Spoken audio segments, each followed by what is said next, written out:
set up the recording to record to that SD card.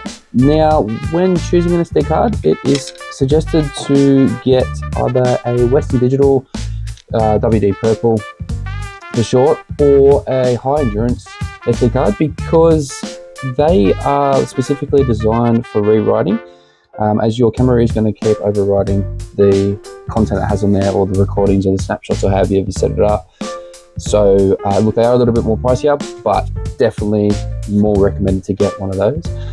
You'll see, I'm going to get an image there, yeah. So you can see just here how to insert the SD card, and it'll just sort of like click in, right? So if you want to get it out, you just push it in and it clicks out. And then if you wanted to get it in, you'll put it in, you'll hear a little click. I don't think I'll be able to get a little click on the recording here, but that's pretty much it for that. All right, so using SADP, you'll be able to find your camera's IP address. So that there is the camera.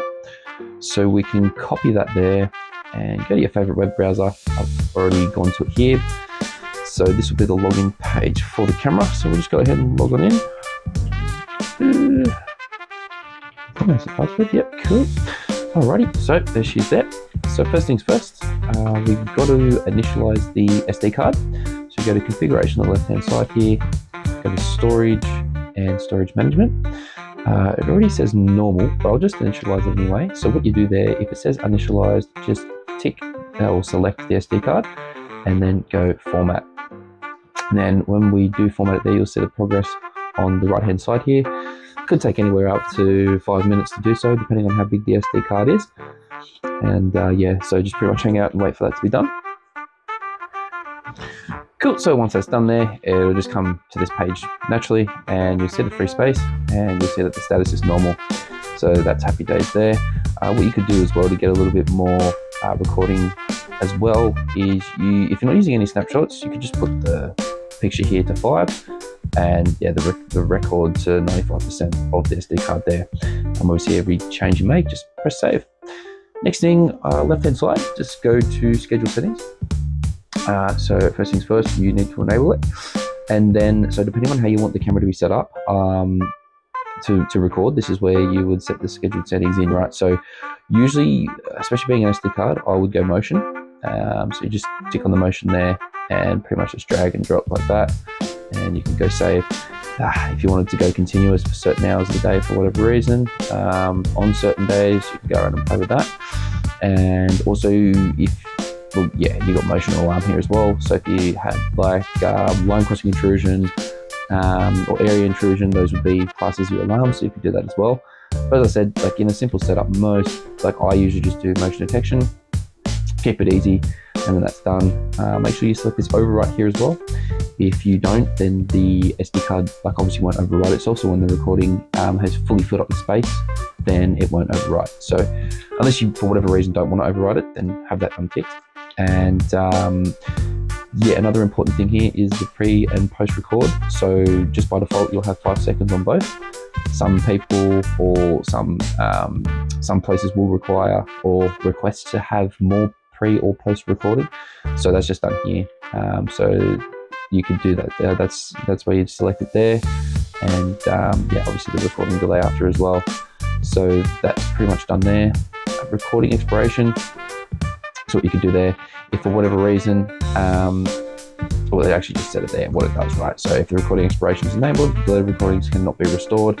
And so just by default there, it has 7 days.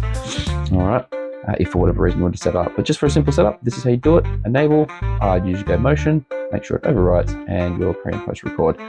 The next thing is the event. So we go to event here, event and detection. Make sure you're under motion detection. We need to enable it. Look, you can enable the dynamic analysis for face as well if you wish. Once again, this is just a simple setup, so I'm not going to go through that in this video.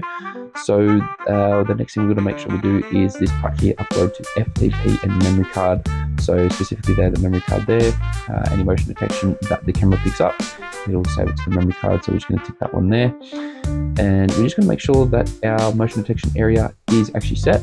So we would tick where it says draw area here, and then pretty much left click on the mouse, going once, and I'll just do the whole camera view for now, just going like that. And every time I get into a corner, I'm pressing click. Now here, I'm actually going to right click click and then right click, right, and then that will then stop it from drawing. Now, if you go configuration mode here, you go to expert mode, then you will see the 8 areas that you can have. For whatever reason, if you wanted to have multiple areas, you could do that as well.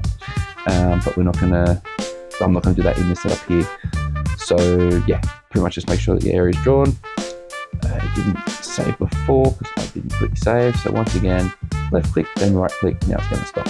Okay, upload to FTP. I'm going to save that. That's probably too fresh. I'll give the camera a wave, see if it does actually save, and we'll see if it picked that up. Okay, so I haven't picked anything up yet, so that's cool.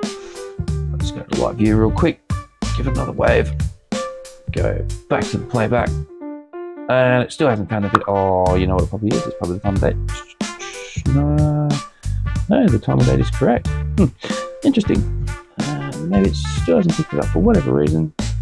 No videos. All right, cool. No, this is good. Now I can check and see what I have missed. So that's there. That's that. That's all working there. Yes, we've got that. We've got the override. That's all good there. Let's go to the event. And event detections is the motion. That is the box. For whatever reason, that didn't save. So now we can press save there. Give the camera a wave.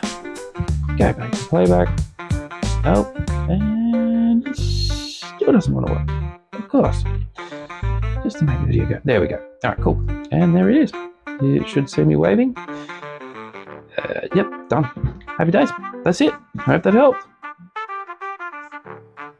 And with that, thanks for watching. I'll have related videos in the description below. Other than that, that's a wrap. Keep it simple.